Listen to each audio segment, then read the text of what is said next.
Pues hablamos del tema del día con el politólogo Andrés Ballesteros. Buenos días.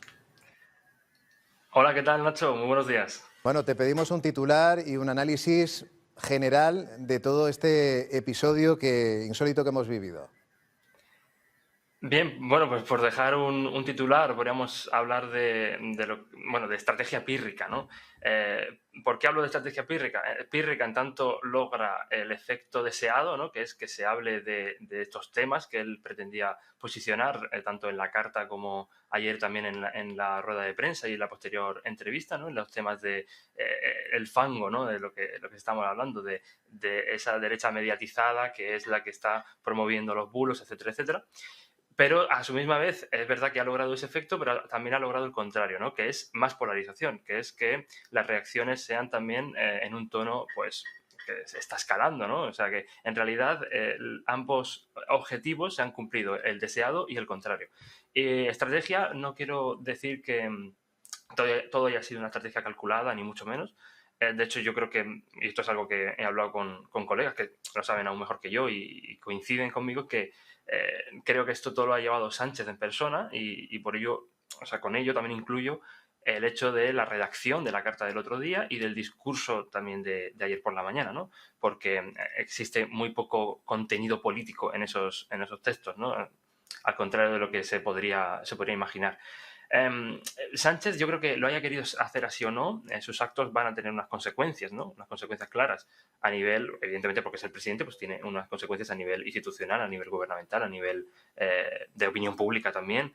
Y algunas de esas consecuencias ya se están dando, ya se han dado, y otras que tardarán más o menos en salir, ¿no? Pero bueno, antes o después saldrán todas las consecuencias que un acto histórico como este va a tener en el gobierno y en la opinión pública española. Claro, hoy la prensa nacional está siendo muy dura con sus titulares, con el discurso, la declaración institucional de Pedro Sánchez y con la entrevista de ayer en la televisión pública. Por lo tanto, resumiendo, hay gente que ve estrategia política, sobre todo la clase política. ¿Usted cree que, como dice Sánchez, ha sido un tema eminentemente familiar? A ver, ¿Qué hay detrás de evidentemente, esta decisión? sí, yo creo que ambas cosas son posibles, ¿no? Creo que puede tomar una decisión personal y a la misma vez plantear, si él es consciente de su cargo, pues todas las consecuencias que puede tener ello a nivel gubernamental y, por tanto, elaborar la estrategia, ¿no? Eso no quiere decir que sea algo calculado al milímetro, etcétera, etcétera. Pero, bueno, creo que de todas esas consecuencias que estábamos hablando, principalmente hay dos hechos consumados, podríamos hablar, que son los que tenemos que tener en cuenta, los que nos tenemos que poner el foco para entender mejor todo este proceso, ¿no? Que Bien. es, como bien dices, la propia decisión de Sánchez, ¿no? En cuál es la elección que ha tomado y las consecuencias, tanto internas como externas, que esa decisión lleva aparejada. Bien, hablábamos, de hecho, el otro día, Nacho, el jueves pasado, que cuáles eran los posibles escenarios, las posibles elecciones que podía tomar el presidente una vez había lanzado ese órdago, ¿no? Básicamente se reducían a tres, que era dimitir, seguir o plantear una cuestión de confianza, siendo esta última pues algo intermedio, ¿no? Pues, bueno, cada uno de estos tres escenarios a su vez se ramificaba en muchas otras alternativas, ¿no? Porque podía dimitir, pero ¿de qué forma dimitía? Podía seguir, pero ¿de qué forma seguía? Quizá dimitía y convocaba elecciones, y convocaba elecciones dentro de un mes, o dejaba paso a otra persona, a lo mejor seguía con una remodelación de su gobierno, etcétera, etcétera. En realidad, decíamos en aquel momento que la posibilidad más improbable era que dimitiera, hubiera elecciones y él se volviera a presentar, pero después de esa, que era totalmente un suicidio, la más improbable era precisamente seguir y hacer como que no ha pasado nada, ¿no? Porque es muy difícil comunicar bien después del órdago que metes en una carta de esa manera, que luego siga todo como si nada, ¿no? Porque tienes el riesgo de ser demasiado serio y que entonces tu mensaje pierda actualidad, o también corres el riesgo de que todo se tome como a broma y pierda seriedad, ¿no? Es un poco la balanza entre la seriedad y la broma.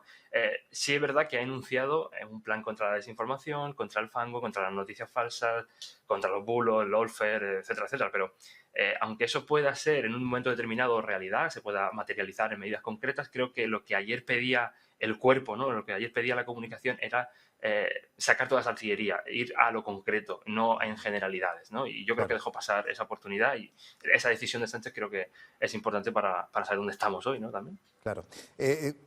¿Consecuencias en el gobierno de coalición a corto o medio plazo? Vale, bueno, eso evidentemente pues entronca mucho con la decisión, ¿no? Hablábamos de cuáles eran las consecuencias tanto internas como externas que podía tener esa decisión. Evidentemente las consecuencias internas a nivel gubernamental, tanto de gobierno de coalición como de mayoría parlamentaria, es decir, los socios que no están dentro del gobierno. Bueno, creo que se tienen que entender sobre todo desde el efecto que estos días han tenido en la sociedad española, ¿no? Y en la opinión pública en particular, ¿no?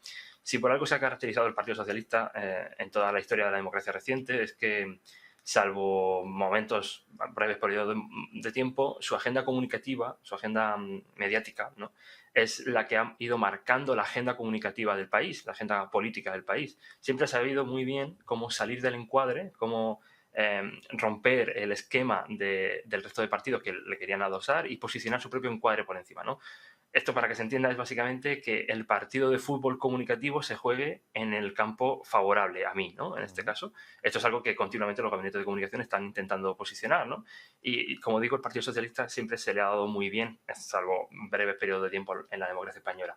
Dentro de este fenómeno, realmente Sánchez es todavía mejor, ¿no? En este sentido, siempre le ha parecido mucho más fácil, le ha resultado mucho más fácil cambiar esa valija, ¿no? Ese campo de juego, ¿no? Desde su vuelta a la Secretaría General del Partido Socialista, luego la moción de censura también, pienso también pues en la convocatoria de las elecciones generales después de la derrota de las autonómicas el año pasado, que en vez de hablar de la victoria del Partido Popular y de Vox en prácticamente muchas comunidades autónomas, estábamos hablando de la convocatoria electoral adelantada, ¿no?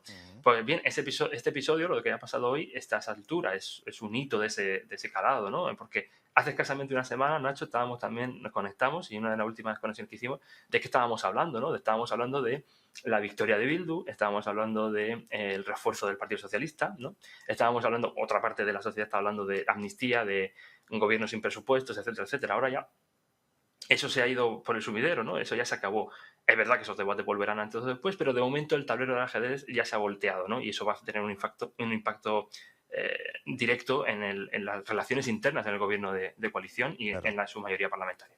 Y en cuanto a las elecciones catalanas, porque ayer el CIS de Tezanos bueno, daba un vuelco, el Partido Socialista le sacaba 9 puntos al Partido Popular. En fin, tendrá consecuencias, entendemos.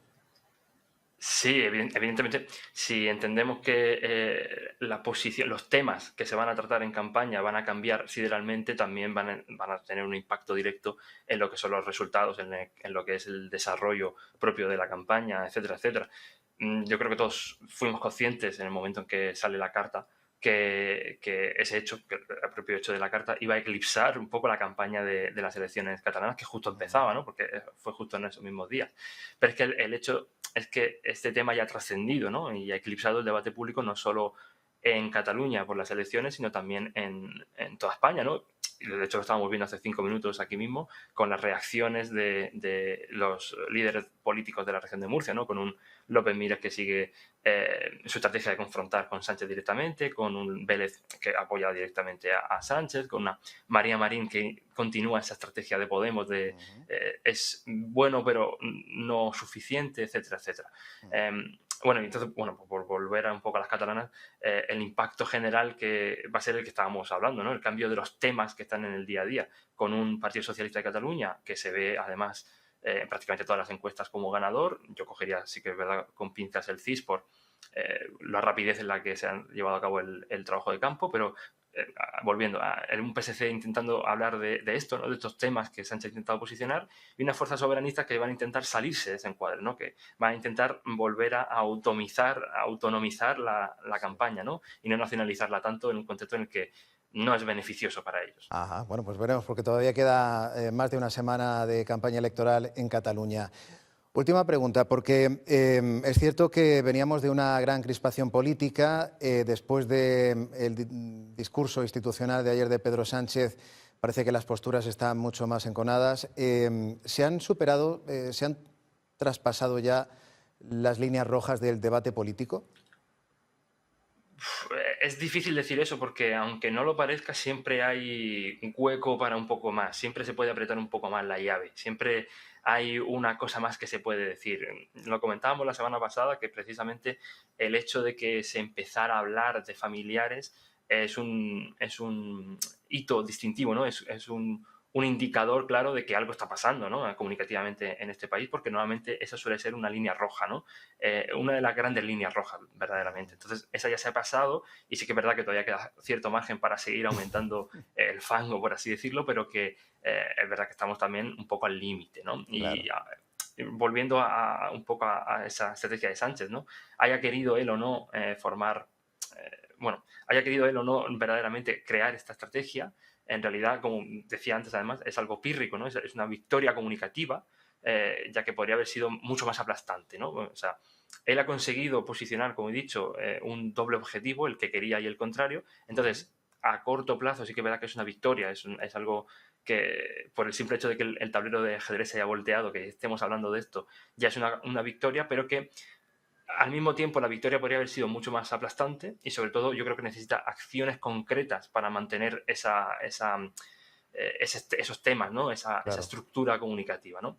Porque si no, finalmente no habrá merecido tanto la pena todo este episodio, y las consecuencias pues se verán más pronto que tarde, ¿no? Pero esto yo creo que también va a tener un impacto claro en general en la opinión pública, ¿no? Así que recordemos los dos hechos de la semana, el por qué Sánchez elige lo que elige y el eclipse total de la agenda pública, la agenda política, creo que es lo que va a dinamizar todo lo que queda de legislatura hasta el verano, ¿no? Estos 2 meses, junto con la amnistía que volverá probablemente el mes que viene, cuando se empiecen otra vez a Sí. movilizar los plazos en el Congreso. Bueno, pues quedan hitos importantes en esta legislatura aún, en este curso político. Esperemos que la situación se vaya relajando poco a poco, que haya diálogo y también entendimiento. Andrés Ballesteros, siempre un privilegio escucharte. Gracias. Muchas gracias. A ver si un poco se deseleva todo un poco. Muy bien, son las Gracias. 8:47 minutos.